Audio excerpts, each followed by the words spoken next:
Sa ngalan ng Ama, ng Anak, at ng Espiritu Santo, Amen.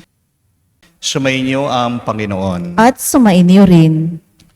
Mga kapatid, ano ang gagawin niyo para kayo ay makapasok sa langit? Di ba, gagawin natin ang lahat-lahat. Ibibigay natin ang lahat-lahat. Kung nga yung mga gustong manood ng Taylor Swift concert, kahit na makipag-away sila, kahit na mangutang sila, gagawin nila. Di po ba? Yung mga may idol na mga Korean pop group, kahit na magtiis sila sa traffic, okay lang sa kanila basta't makapasok lang sila, basta't makapanood lang sila ng concert ng mga paborito nilang artist, gagawin nila. Pero minsan, ang malungkot na kwento, nakakalimutan natin ang halaga ng langit. Nakakalimutan natin na pagkatapos ng buhay natin dito sa mundo, pabalik tayo sa Diyos. Ginagawa ba natin ang lahat-lahat na makakaya natin para tayo ay mapabilang sa kaharian ng Diyos? Ano na ang inalay mo sa Diyos para kamtan mo ang kanyang grasya? Binigay ng Diyos si Jesus ang buong-buong buhay niya para sa atin. Pero tayo, nananatili pa rin tayo sa ating mga pagkakasala. Yan ang ating kahinaan. Aminin natin ito sa banal na misang ito. Tayo minsan pa magpakumbaba para tayo ay muli makitang karapat-dapat makatanggap sa banal na misteryo. At naway sa pagtanggap natin sa banal na katawan at dugo ni Jesus, maging kamukha natin siya at maging susi yan para tayo din ay makarating sa buhay na walang hanggan. Sabihin natin sabay-sabay, inaamin ko. Sa makapangyarihang Diyos at sa inyo mga kapatid, na lubha akong nagkasala sa isip, sa salita, sa gawa at sa aking pagkukulang. Kaya isinasamo ko sa mahal na Birheng Maria, sa lahat ng mga anghel at mga banal, at sa inyo mga kapatid, na ako'y ipanalangin sa Panginoong ating Diyos. Kaawaan tayo na makapangyarihang Diyos, patawarin tayo sa ating mga kasalanan, patnubayan tayo sa buhay na walang hanggan. Amen. Panginoon, kaawaan mo kami. Panginoon, kaawaan mo kami. Kristo, kaawaan mo kami. Kristo, kaawaan mo kami. Panginoon, kaawaan mo kami. Panginoon, kaawaan mo kami. Manalangin tayo. Ama naming makapangyarihan, ipagkaloob mong maitaguyod ang sanlibutan sa matiwasay na pag-iral ayon sa layunin mo para sa aming kapakanan. Sa pagsamba sa iyo na may panatag sa kalooban, sa pamagitan ni Jesucristo kasama ng Espiritu Santo, magpa sa walang hanggan. Amen.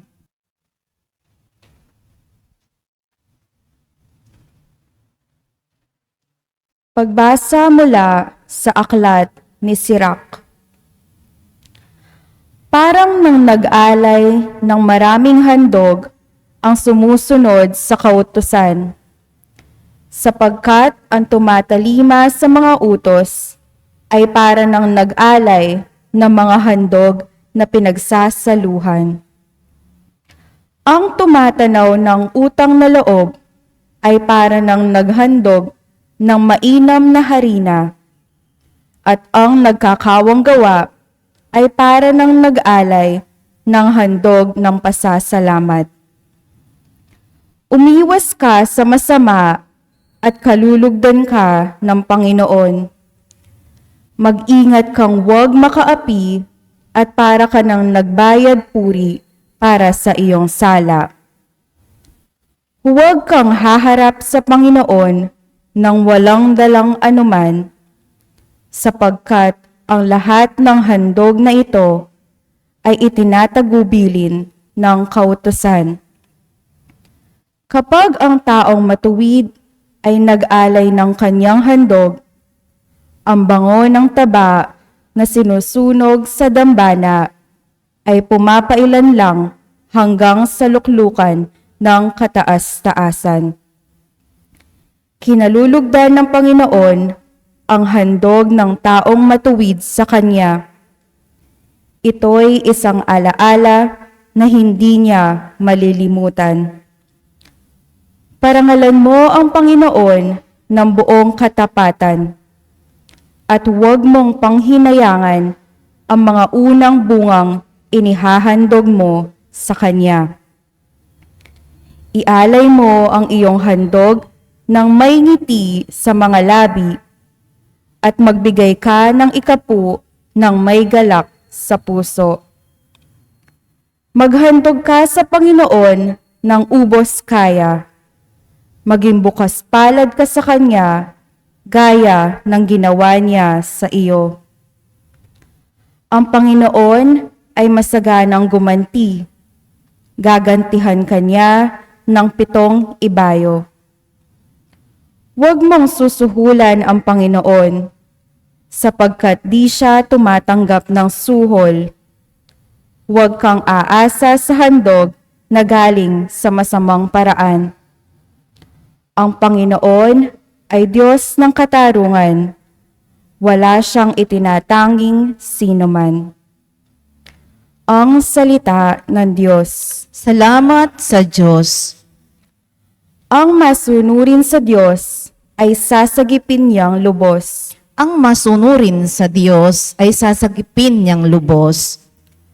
Ang lahat ng matatapat na lingkod ko ay tipunin. Silang tapat sa tipankot, naghahandog niyong hain. Ang buong kalangitay, naghahayag na ang Diyos. Isang hukom na matuwid, kung humatol ay maayos. Ang masunurin sa Diyos ay sasagipin niyang lubos. Kayong aking mga lingkod, makinig sa sasabihin. Ako ay Diyos, ang inyong Diyos. Salita ko'y unawain. Ako'y mayroong patotoot saksi laban sa Israel. Hindi ako nagagalit dahilan sa inyong handog, ni sa inyong mga haing sa dambanay sinusunog. Ang masunurin sa Diyos ay sasagipin niyang lubos. Ang ihandog ninyo sa Diyos ay ang inyong pasalamat. Ang pangakong handog ninyo ay tuparin ninyong lahat. Ang parangal na nais ko na sa aki ihahain ay handog ng pasasalamat, pagpupuring walang maliw. Akin namang ililigtas ang lahat na masunurin. Ang masunurin sa Diyos ay sasagipin niyang lubos.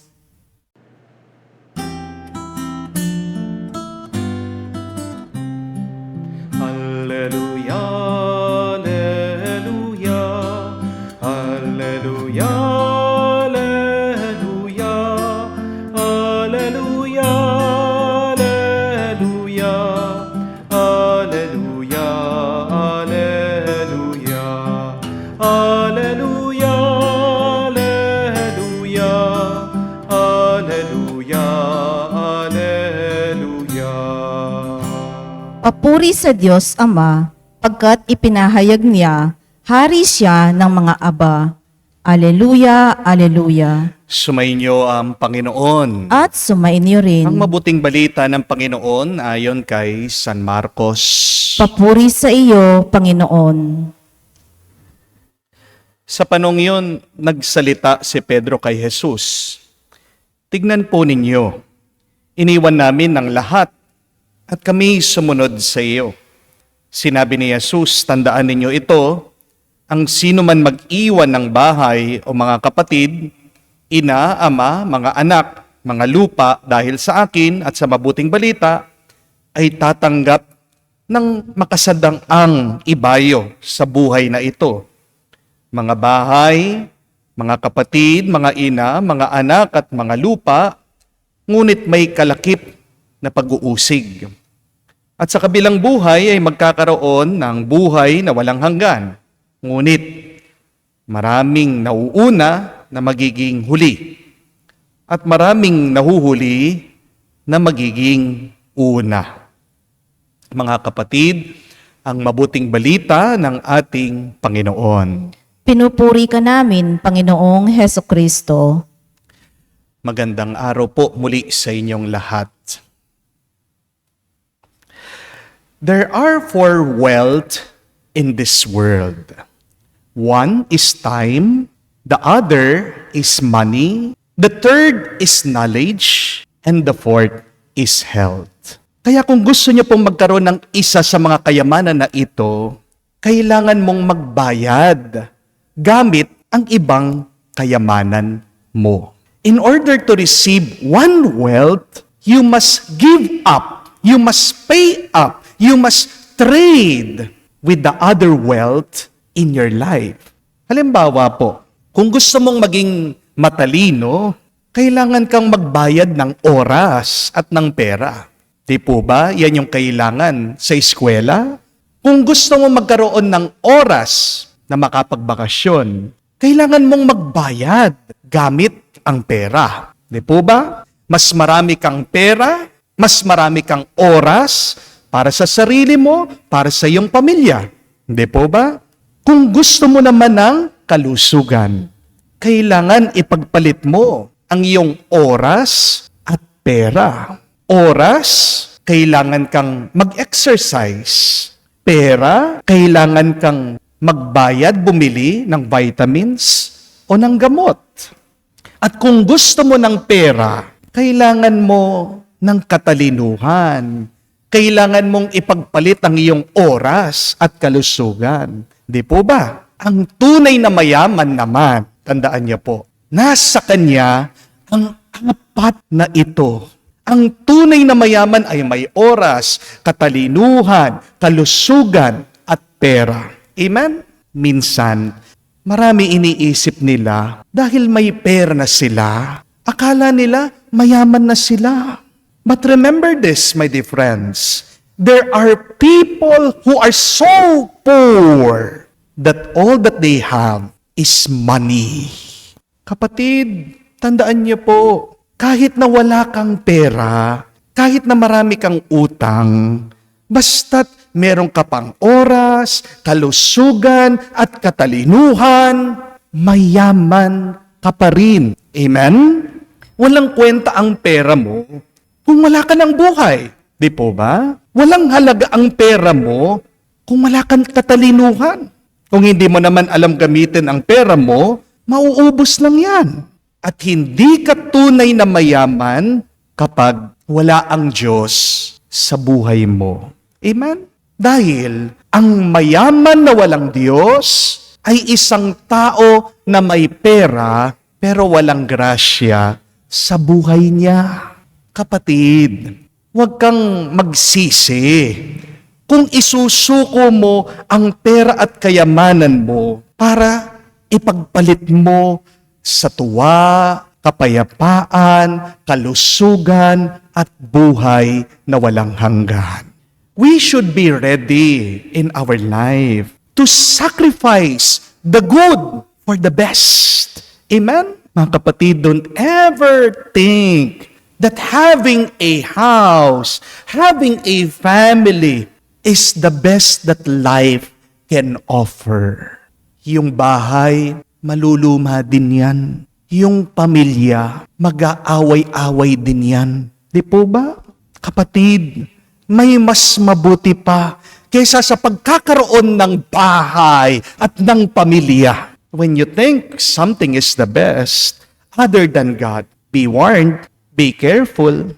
You are actually committing idolatry. Sumasamba ka sa Diyos-Diyosan kapag inaakala mo, pinakamabuti na yung mga bagay na nandyan ngayon sa iyong buhay. Money, things, and relationships are good. Yes, these are good things in our life. But please, correct your thinking. Correct your attitude. Money, things, and our relationship are not the best things in our life. Amen? Walang ibang pinakamabuti sa buhay na ito. Tanging ang Diyos lang. Amen? And when you choose God as the best in your life, you will receive the best in your life. Huwag po kayong magkakamali. May gantimpala talaga kapag inuna mo ang Diyos sa buhay mo. Ang sabi pa nga sa unang pagbasa, we will be repaid 7 times fold. At dito po sa ating ebanghelyo, pinapaalala ng ating Panginoong Hesukristo, makakatanggap daw tayo ng 100 ibayo. Ang sino mang tao, kaya niyang iwan ang kanyang bahay, pamilya, para sa mabuting balita. Saan ka makakakita, natatanggap ka ng 100%? Saan ka makakakita na ang balik sa'yo ay 7 times? Kahit naman po sa mga negosyo, di po ba? Kapag nagtrabaho ka, kapag nakipagkalakaran ka, kumikita ka lang naman ng mga 5 to 10%. Masaya ka na nun, di po ba? Kapag 50% na ang iyong kinikita, mag-ingat ka. Baka may corruption na dyan. Di po ba? Pero tingnan niyo po, yung balik daw sa atin ng ating pag-aalay sa Diyos. 100%. Lalong-lalo na, sabi ng unang pagbasa, kung napansin niyo po, dapat ang iyong pag-aalay, dapat ang iyong pagbibigay sa Diyos ay may ngiti, may tuwa, may pasasalamat. Baka naman yung iba sa inyo, bigay ng bigay, pero may bigat sa kanilang puso. Baka yung mga iba, oo, nagsasakripisyo, pero nakasimangot. May pagrereklamo. Ang pagpapala na binibigay ng Diyos sa atin ay hindi lang natin mararanasan dito sa mundo. Ang sabi pa nga ng ating Panginoong Hesukristo, hanggang sa buhay na walang hanggan ay makakatanggap tayo ng gantimpala. And what is eternity? Paliwanag nga po sa sulat ni San Pedro yan eh. A day in the Lord is 1,000 years. And 1,000 years is just one day for the Lord. Ang malungkot na kwento, yung iba sa atin, kayang ipagpalit yung matagal na pagdurusa para sa panandali ang sarap. Yung iba, naninigarilyo, pero wala ka maririnig sa kanila. Kapag inuubo na, masakit ang kanilang baga, dumadaing na. Yung iba, kapag nakikipag-inuman, ang saya-saya. Pero kapag nagdadialysis na, nagdarasal, nasabi, kunin mo na ako, gusto nang mamatay. Kapatid, mag-isip-isip tayo. Anong pipiliin natin? Yung kakaunting hirap, pero nagtatagal na ligaya? O yung kakaunting sarap, pero panghabang buhay na hirap? Para makatanggap po tayo ng 100% galing sa Diyos. Kailangan din natin ibigay buong-buo ang ating sarili, ang ating isip, ang ating puso at ating kaluluwa sa Kanya. Di po ba? Hindi naman tayo magsisisi kapag inalay natin ang buhay natin sa Kanya. Dahil hindi naman tayo papabayaan ng Diyos. Kahit na merong pag-uusig, kahit na merong mga pagsubok, yan ang pangako niya. Hindi ko kayo iiwan, hindi ko kayo pababayaan. Ito po ay napatunayan ng isang tao. Ang pangalan po niya, si George Muller. Isa po siyang British. Nabuhay po siya ng mga 1900s. Itong taong ito, napakabuti, napakabanal. Kasi nagpatayo po siya ng napakaraming bahay ampunan. Halos po mga 10,000 na mga bata ang tinira niya, tinulungan niya sa mga bahay ampunan. At ang nakakamangha po dito, very amazing, hindi po siya humingi ng pera, hindi po siya nagpalimos sa mga tao, pero very successful, matagumpay, umandar yung mga bahay ampunan. Ano pong sikreto niya? Kasi araw-araw, nagdadasal po siya sa Diyos. Nagtitiwala siya sa Panginoon na hindi siya papabayaan ng Diyos. Isang kwento nga po, isang araw, mag-aalmusal ang mga bata. Wala silang makain. Nandun po sila nakaupo sa lamesa. Ang tanging nandun lang ay plato. At sabi po ni George Muller sa mga bata, magdasal tayo. Nagpasalamat na sila agad dun sa pagkain na bibigay ng Diyos. At alam niyo po kung ano yung nangyari. Pagkatapos silang magdasal, may kumatok dun sa pintuan. Pagkabukas po, nakita nila isang panadero. May daladalang tinapay. Sabi po ng panadero, alam niyo, kagabi hindi ako makatulog. Hindi ako mapakali. Parang naramdaman ko, sinasabi ng Diyos, dapat pagluto ko kayo ng tinapay. Kaya ito mga bata, kumain na kayo. Pagkatapos po dumating ng panadero, ng baker, bigla, meron naman isang nagdi-deliver ng mga gatas. Nasira po yung kanyang sasakyan, tapat mismo ng bahay ampunan. At sabi po, nung nagdi-deliver ng gatas, alam nyo, matatagalan na mapagawa ko itong sasakyan ko. Baka masira lang yung mga gatas dito. Mga bata, sige, uminom na kayo. Sa inyo na lang itong gatas na ito. Tingnan niyo po, ang Diyos, napakagaling niya. Di po ba? Doon sa oras sa pangangailangan nila, nagbigay ang Diyos, nagpakain ang Diyos, nagpabusog ang Diyos. Marami pa pong mga kababalaghan at milagro na naranasan si George Muller at yung mga bata. Pinapakita niya sa atin ano ang mangyayari sa atin pag pinagkatiwalaan mo ang Diyos, buong buo, binigay mo ang buong sarili mo sa Kanya. My dear friends, remember, understand, in this life, there is a price for everything. May kapalit ang lahat. Kung gusto mong makatanggap, kailangan ka munang magbigay. Wala kang gagawin dito sa mundo na wala namang epekto. Di po ba? So remember this, there is a price for everything. The price for progress is pain. The price for happiness is choice. The price for peace is forgiveness. But what is the price for miracles? It is faith. Ano ang sabi ng ating Panginoon? Sa pananampalataya, walang imposible. Amen? At ang mabuting balita, may nagbayad na para tayo ay makatanggap ng buhay na walang hanggan.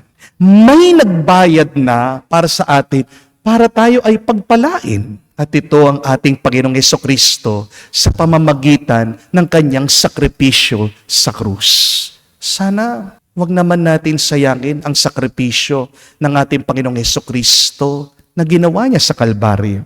Sana gawin nating matuwid ang ating pamumuhay. Ito ang ating utang na loob sa Diyos. Kaya nga, sa banal na misang ito, magpasalamat na tayo. At bilang pasasalamat natin sa Diyos, tuloy natin yung naumpisahan ng ating Panginoong Hesukristo. Ang mahalin natin ang ating mga kapwa, ang mahalin natin ang Diyos sa pamamagitan ng pag-aalay, pagbibigay ng ating sarili, buong isip, buong puso, buong kaluluwa. Kung magbibigay ka sa Diyos, sobra-sobra na may ngiti. At makikita mo, ibabalik din ng Diyos sa iyo, sobra-sobra na may ngiti at may tuwa. Amen. Halay natin ngayon sa Diyos ang ating mga dasal at panalangin at ating sabihin, Panginoon, dinggin mo kami. Panginoon, dinggin mo kami. Ang simbahan sa buong sandaigdigan naway maging matibay at tunay na tanda ng daan tungo sa walang katapusang kaligayahan at buhay na walang hanggan. Manalangin tayo sa Panginoon. Panginoon, dinggin mo kami. Tayong lahat naway matutong magtiwala sa mga espiritual na pinahalagaan na siyang nagpapayaman ng buo nating katauhan at hindi sa mga material na kayamanan na nagbibigay ng kawalang kasiyahan sa ating mga kaluluwa. Manalangin tayo sa Panginoon. Panginoon, dinggin mo kami. Ang ating mga puso naway hindi natin isara sa mga nangangailangan at sa halip maging mulat tayo sa pakiisa sa mga gawain ni Kristo na nagpapagaling at nakapagbabalik loob. Manalangin tayo sa Panginoon. Panginoon, dinggin mo kami. Sa katahimikan po ng ating puso, alay din natin sa Diyos ang ating mga sariling pangangailangan. Makalangit na Ama, tingnan mo nang may habag ang aming pangangailangan, liwanagin mo ang iyong katotohanan, ang aming buhay, at bigyan mo kami ng biyaya na mamuhay ayon sa mataas sa pagpapahalaga sa amin ng iyong anak na si Jesucristo, siyang nabubuhay nagahari kasama mo at ng Banal na Espiritu, magpa sa walang hanggan. Amen.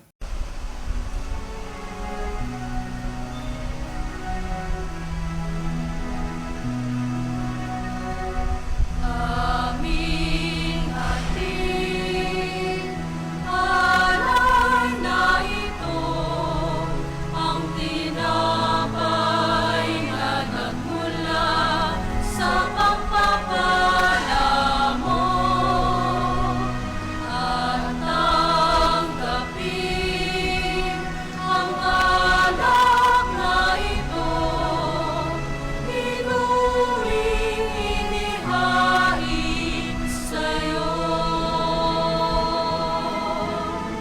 Mahal naming Diyos, iyong tanggapin ang munting alay mula sa amin. Buong puso namin hintayin pagpapala ng aming hiling. Pagpapala ng aming hiling. Manalangin kayo mga kapatid, para ang ating mga paghahain ay kalugdan ng Diyos sa mga makapangyarihan. Tanggapin nawa ng Panginoon itong paghahain sa iyong mga kamay, sa kapurihan niya at karangalan, sa ating kapakinabangan at sa buong sambayanan niya banal. Ama naming lumikha, ipagkaloob mo ang mga dapat ialay upang aming sambahin ang iyong ngalan. Kaawaan mo kami at pagbigyan upang ang iyong kaloob para kami makapaghain ay mapakinabangan bilang pagpapala mo sa amin. Sa pamagitan ni Jesucristo kasama ng Espiritu Santo, magpa sa walang hanggan. Amen. Subayin niyo ang Panginoon. At sumayin niyo rin. Itaas sa Diyos ang inyong mga puso at diwa. Itinaas na namin sa Panginoon. Pasalamatan natin ang Panginoong ating Diyos. Marapat na siya ay pasalamatan. Ama naming makapangyarihan, tunay nga marapat ikaw ang aming pasalamatan sa iyong paglingap at kagandang loob. Ang tao'y nilikha mo, pinangasiwaan sa sansinukob. Sa hangad mong siya'y iwastong lubos, siya'y pinagdusa mo sa kanyang pagtalikod. Sa iyong pagiliw, iyong pinahintulot, na makabalik siya sa pamagitan ni Kristo Jesus. Kaya kaisa na mga anghel nagsisiawit ng papuri sa iyo, nang walang humpay sa kalangitan. Kami nagbubunyi sa iyong kadakilaan.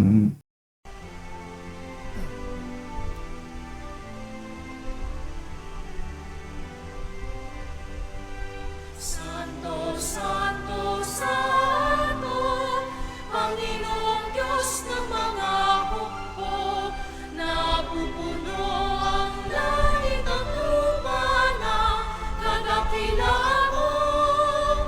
Hosana, Hosana, sa kaitaasan, pinagpala ang naparirito sa ngalan ng Panginoon. Hosana, Hosana, sa kaitaasan. Hosana, Hosana, sa kaitaasan.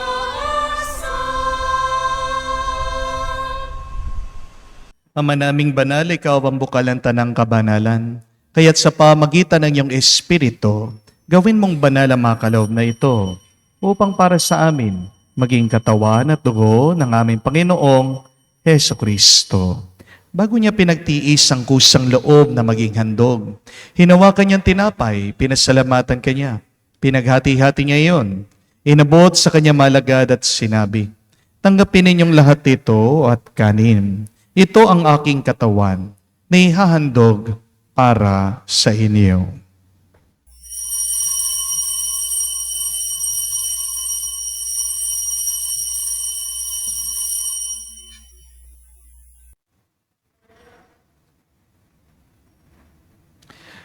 Gayon din naman na matapos ang hapunan, hinawakan niya ang kalis.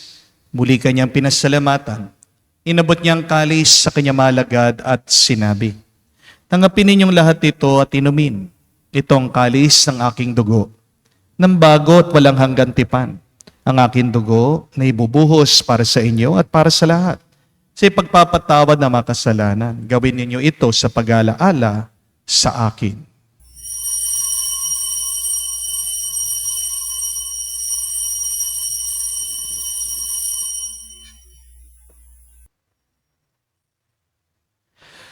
Ang misteryo ng pananampalataya.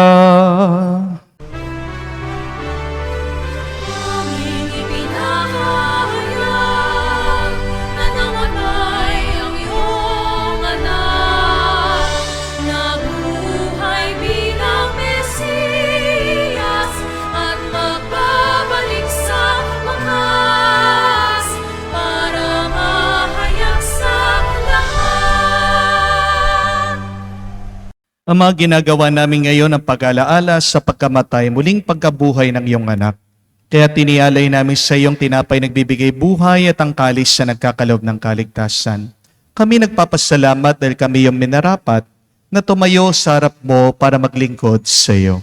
Sinasamo namin kami magsalo-salo sa katawan na dugo ni Kristo ay mabuklod sa pagkakaisa sa pamamagitan ng Espiritu Santo.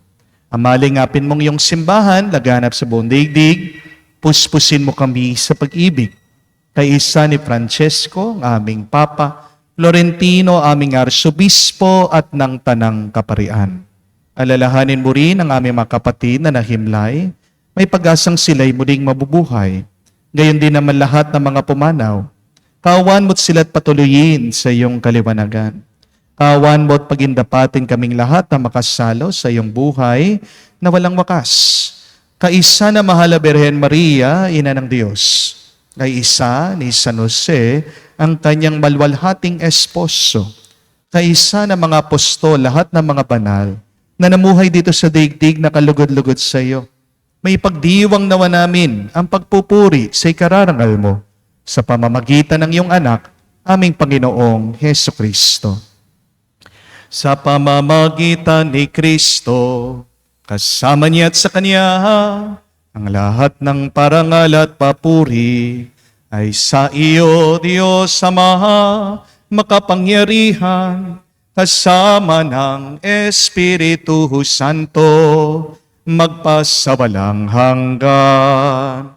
Amen, Amen. Amen. Sa nakakagaling na utos sa turo ni Jesus sa Panginoon natin na Diyos, ipahayag natin ng lakas loob.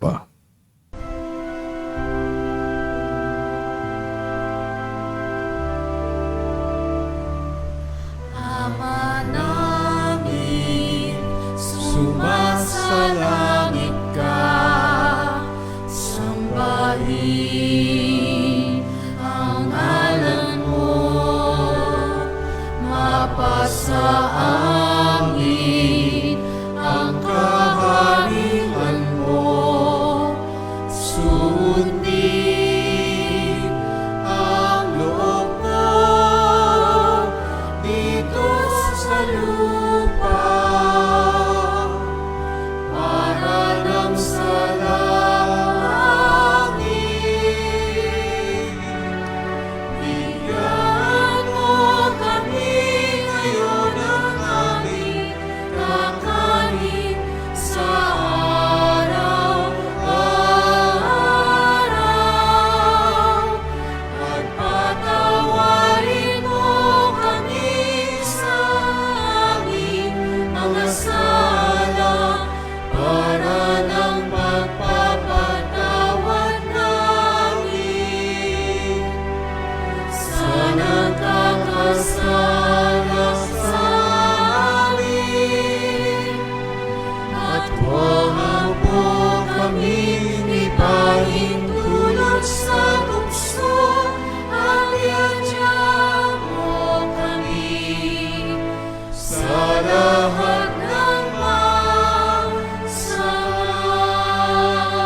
Hinihiling namin kami adya sa lahat na masama, pagkalooban ng kapayapaan araw-araw, iligtas sa kasalanan, ilayo sa lahat ng kapahamakan. Samantalang aming pinanabikan ang dakilang araw ng pagpapahayag ng tagapagligtas naming si Heso Kristo. Sapagkat iyo ang kaharian at ang kapangyarihan at ang kapurihan magpakailanman. Amen. Panginoong Heso Kristo, sinabi mo sa mga apostol, kapayapaan ang iniwan ko sa inyo, ang aking kapayapaan, binibigay ko sa inyo. Tungayan mo ang aming pananampalataya, huwag ang aming pagkakasala. Pagkalooban mo kami ng kapayapaan at pagkakaisa, ayon sa iyong kalooban. Kasama ng Espiritu Santo, magpa sa walang hanggan. Amen. Kapayapaan ng Panginoon ay laging sumainyo. At sumainyo rin. Magbigayan po tayo ng kapayapaan sa bawat isa. Peace with you po. Kapayapaan po sa inyong lahat.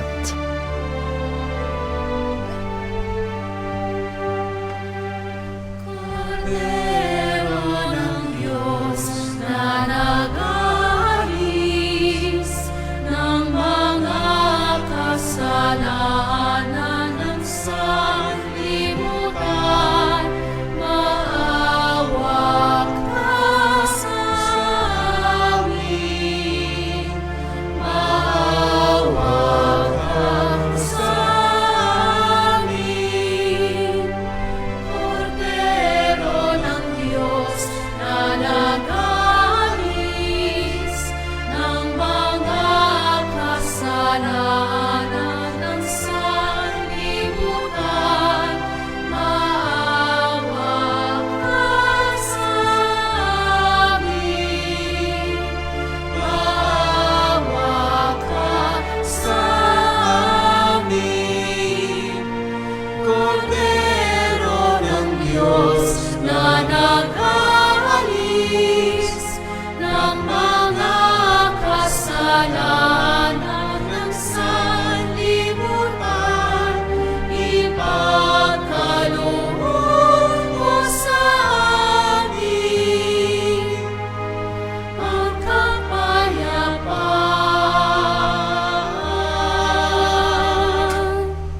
Mga kapatid, naririto ang ating Panginoong Heso Kristo, ang Kordero ng Diyos, siyang nag-aalis sa mga kasalanan ng sanlibutan.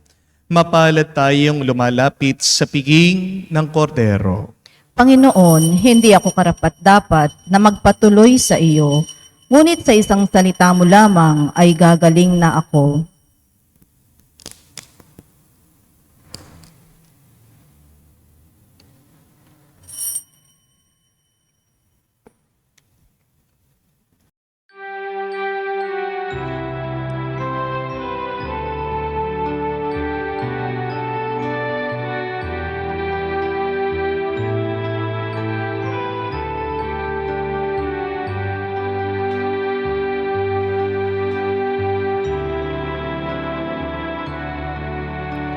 Alam mong pagkatao ko, wala akong matatago. Alam mong aking isipan, alam mo ang lahat ng ginagawa ko, O Diyos. Gabayan mo ko, Diyos, sa buhay na ito. Ilapit mo ako sa pagmamahal mo. Dalhin mo ko, Panginoon, sa kalangitan. Buhay kasama mo.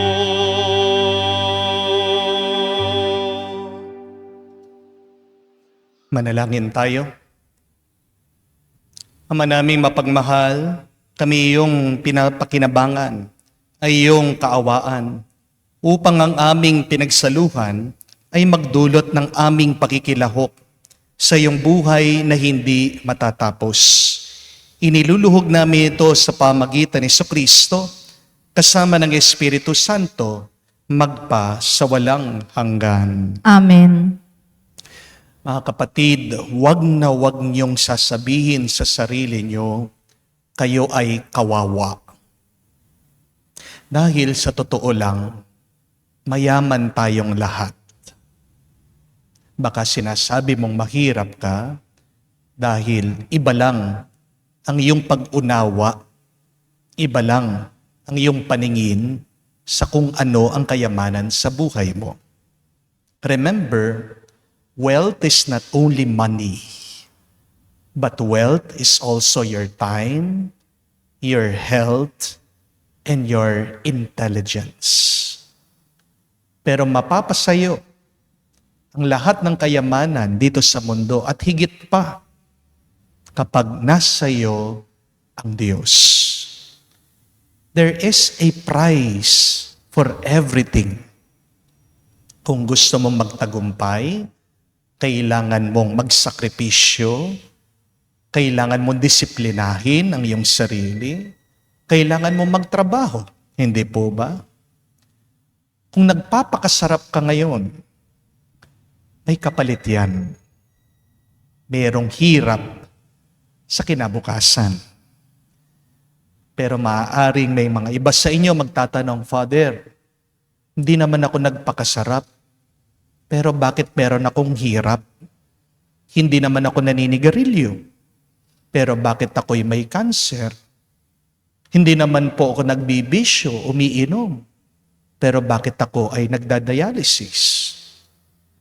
Minsan, pag tayo ay dumadaan sa pagsubok, hindi naman dahil tayo ay may binabayaran na kasalanan. Kamuka ng salita, ikaw ay sinusubukan lang ng Diyos dahil sa hirap na yan. Your faith is being tested. Nagdidepende sa iyo kung susuko ka, kung bibigay ka, magpapatuloy ka sa tulong ng Diyos. Kung isusuko mo ang sarili mo sa Diyos, huwag kang mag-alala. May kapalit din yan. May gantimpala ka. Remember, there is no blessing without a testing. At isang tanda na ikaw ay nagtitiwala sa Diyos, gitna ng iyong pagsubok o suliranin, ang iyong pananalangin na may pasasalamat sa Diyos. When you pray to God with grateful heart, you are really showing to God that you trust Him. And your trust to God with all of your mind, with all of your heart, with all of your strength, will be rewarded 100-fold. Kaya nga po ang aking assignment sa inyo, gitna ng inyong mga problema o suliranin na pinagdadaanan, pasalamat kayo. Ano yung gusto nyong pasalamatan muli sa Diyos? Sulat nyo yan. Miracles happen. Believe when you trust God completely. When you let go of things. Give yourself 100% to God, 100% and much more. God's abundance will flow into your life. Sumainyo ang Panginoon. At sumainyo rin. Kayo basbasan ng Diyos makapangyarihan sa lahat. Sa ngalan ng Ama, ng Anak, ng Espiritu Santo. Amen. Ang ating misa ay natapos na. Umayo kayo sa kapayapaan ni Kristo. Salamat sa Diyos.